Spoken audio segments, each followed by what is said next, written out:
Assalamualaikum warahmatullahi wabarakatuh.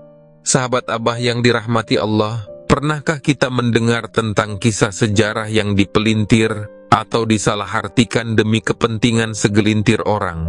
Apa dampaknya bagi umat? Dalam kesempatan ini, kita akan membahas poin-poin penting yang disampaikan oleh Kiai Abuya Qurtubi Jailani tentang pelurusan sejarah dan pelajaran berharga di baliknya. Yuk simak sampai selesai agar tidak salah paham.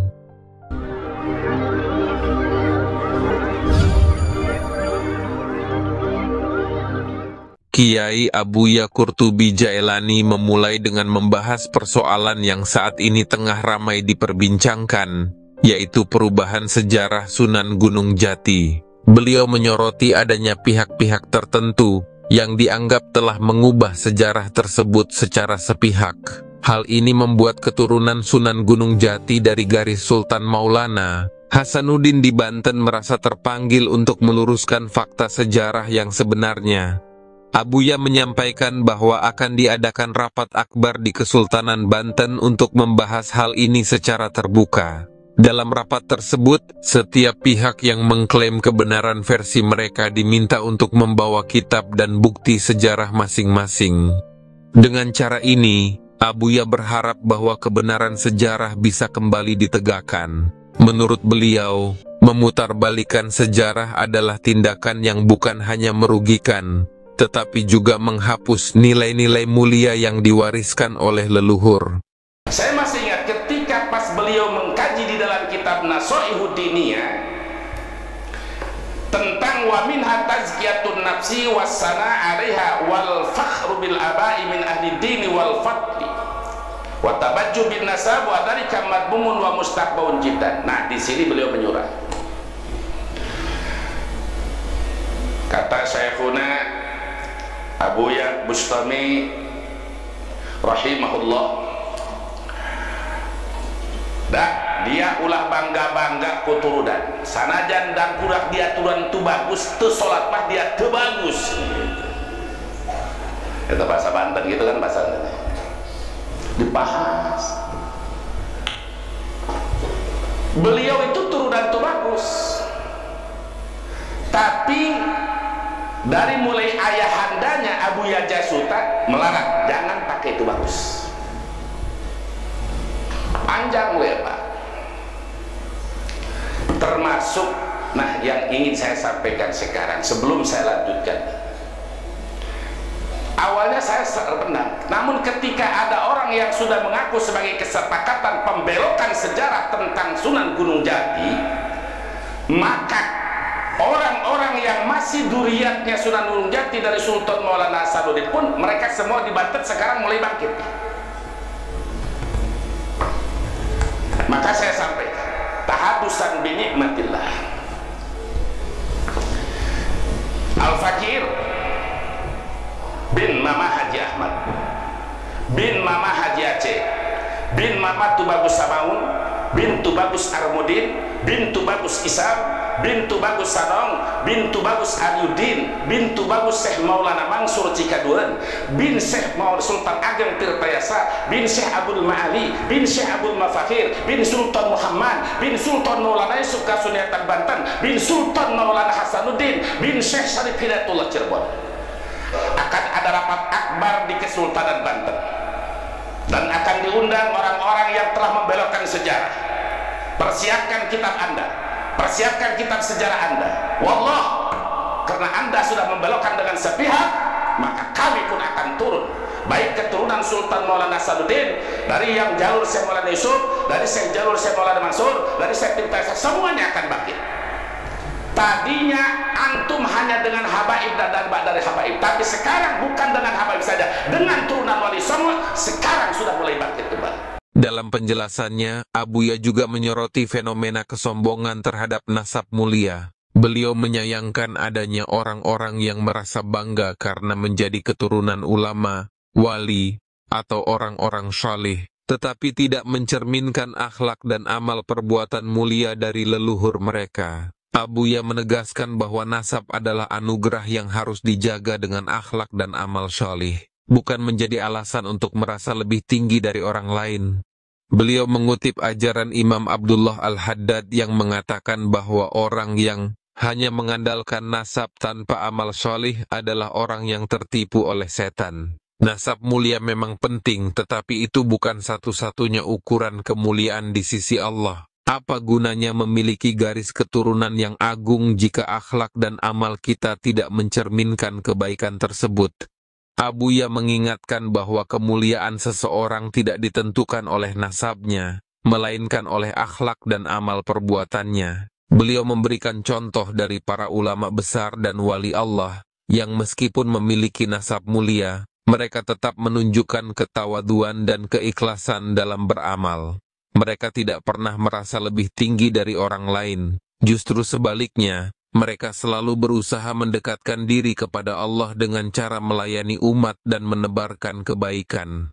Sebagai seorang muslim, kita diajarkan untuk tidak sombong atas apa yang kita miliki, termasuk nasab. Abuya mengingatkan bahwa kesombongan hanya akan menjauhkan kita dari keberkahan dan rahmat Allah. Sebaliknya, akhlak yang mulia dan amal solih akan menjadi pemberat timbangan kita di akhirat nanti.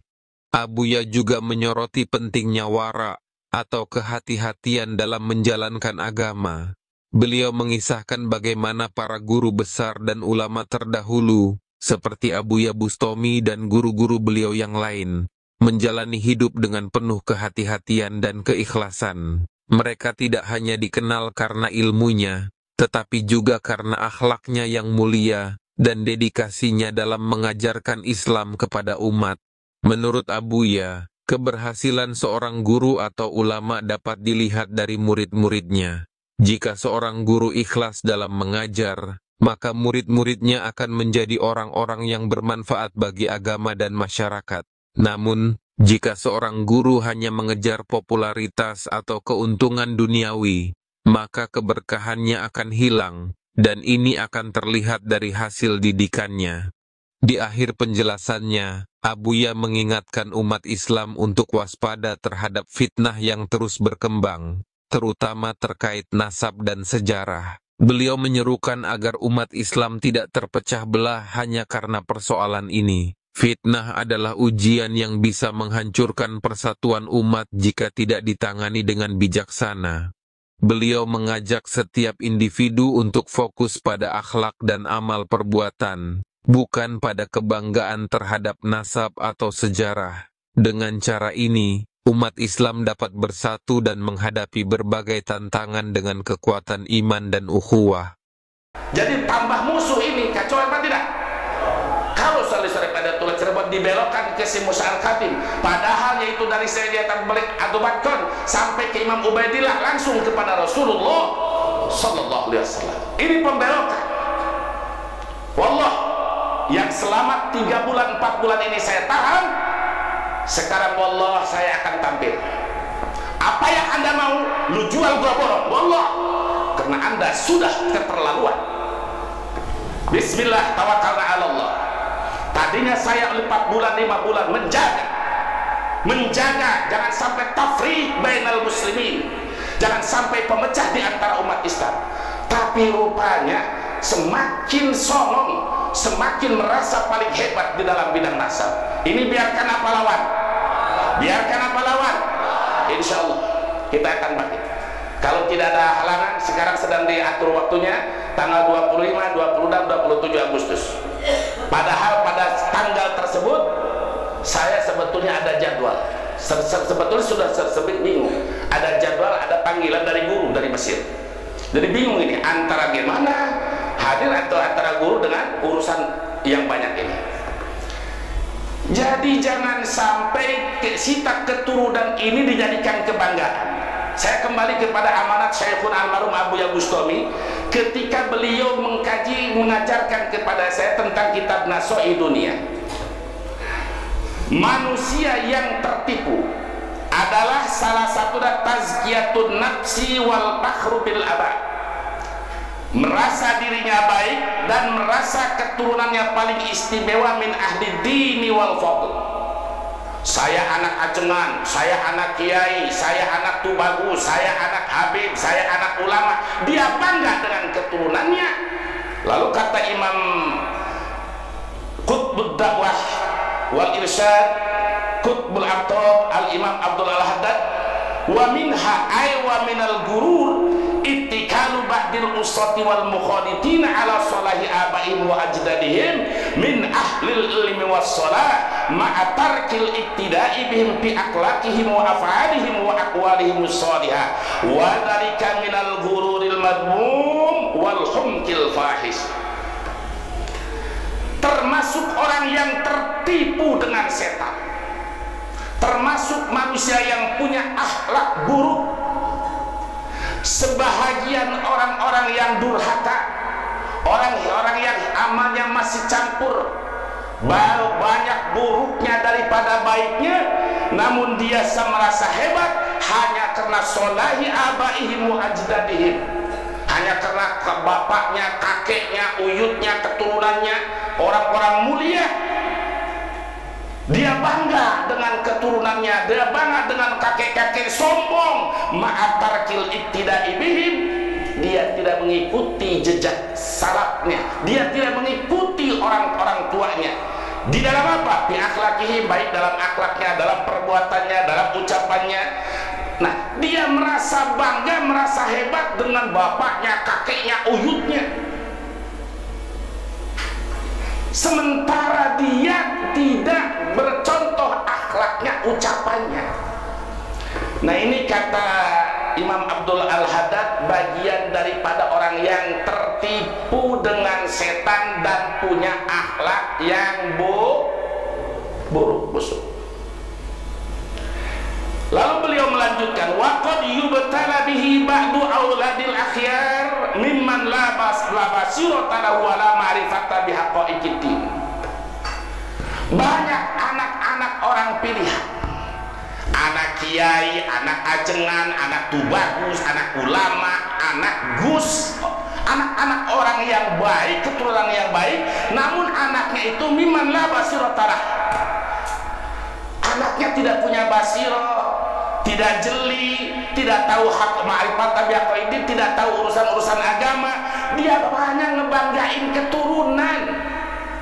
Sekarang ada orang yang kasakusuk sana sini, wah, ngutak-ngatik keturunan.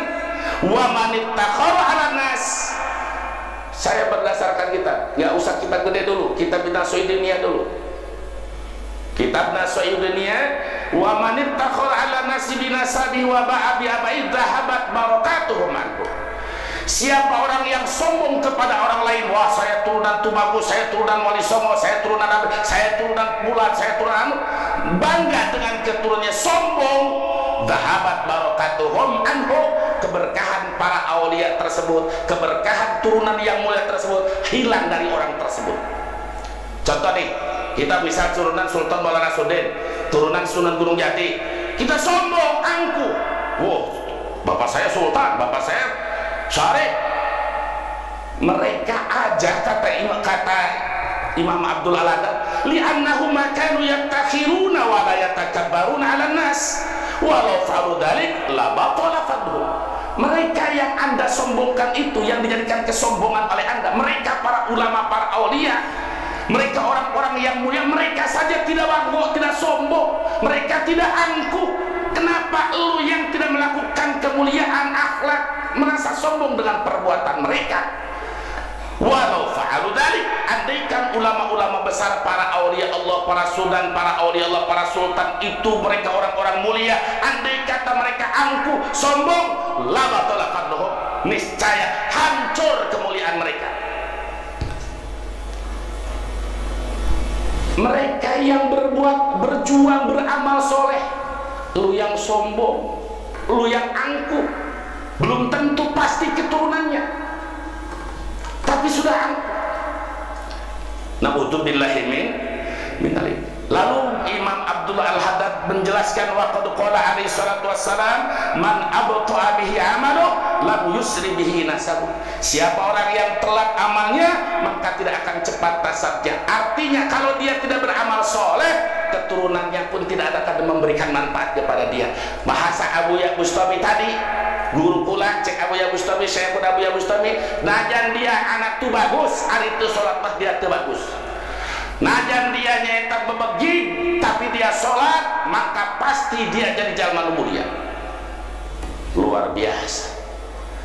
Dari para guru, Syekhun almarhum Abuya Bustami, Syekhun almarhum Mama Sanja, Syekhun almarhum Awarudoyo, Syekhun almarhum Mama Cikole. Kami punya guru nggak ngutak-ngatik nasab orang. Mereka orang-orang soleh dan sudah jelas keberkahannya. Saya punya cerita. Syekhun Al-Wardayani itu adalah guru yang wara. Saya tidak pernah melihat kakak beliau itu masuk ke satu rumah pejabat pun, tidak pernah. Dengan waroknya itu, ribuan alumninya yang jadi ulama, ribuan alumni yang jadi kiai, baik di Banten, Jawa Barat dan sekitarnya. Kalau yang banyak santri banyak, tapi tidak semua orang banyak santri muridnya jadi kiai. Tapi kalau seorang ulama muridnya banyak yang menjadi ulama, ini ada rahasia apa? Selain daripada mengajar kiainya ikhlas, prosesnya ikhlas, orang itu dekat kepada Allah. Salah satunya dengan wara.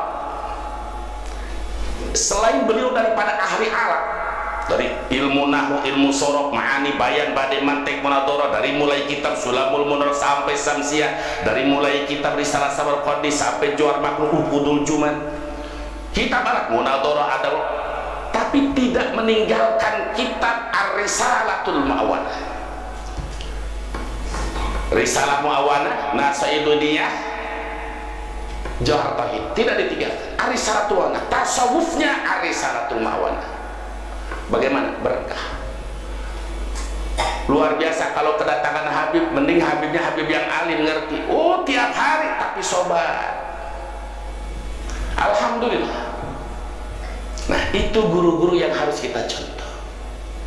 Bukan yang ngutak-ngatik nasab orang. Kalau kata imam besar, udah ngebegal mau ngerebut nasab orang. Betul ya? Jadi dengan ada pembelokan ini termasuk di Banten ya, awalnya tidak tergusar, dan sekarang ini luar biasa. Setelah ada mengatakan bahwa ini keputusan dari nyata yang awalnya para guru-guru kita tadi, para ulama-ulama kita tadi, yang nasabnya Syarif Qurbanul Hidayat ke Ba'alawi, yaitu sampai ke Imam Ubaidillah, yang jelas kuburannya ada, nisannya ada.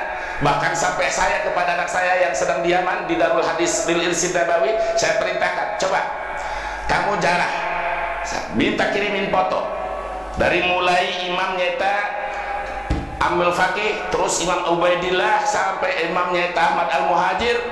Kata anak saya, Bi, ini jaraknya jauh-jauh. Nggak apa-apa, jauh-jauh juga nggak apa-apa, nggak apa-apa. Jadi kuburannya ada, nisannya ada. Masya Allah, tabarakallah. Ya Allah, mudah-mudahan ini fitnah segera dipadamkan. Yang terus-terus akan mengembangkan fitnah dan ada kepentingan yang jahat di belakangnya, semoga Allah segera padamkan itu yang membuat fitnahnya. Amin ya robbal. Kita tidak menemukan guru-guru kita semacam itu.